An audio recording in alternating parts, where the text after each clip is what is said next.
kuna kitu ambacho pengine watu hawajui.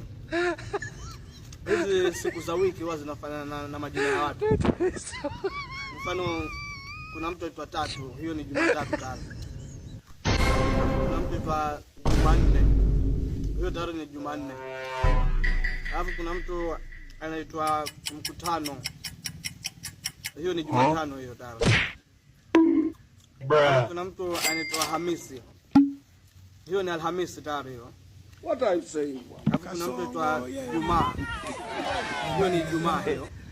Kasongo mbona wewe? Na kuna mtu anaitwa Songa libara. Kuna mtu anaitwa Mosi kabisa. Kuna mtu anaitwa Mosi, wako mtu anaitwa Mosi. Kasongo mbona wewe?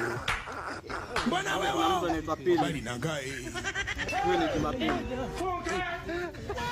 Kuna majina ya watu ambao yanafanana na siku za wiki. Atalia mama yake kama naye.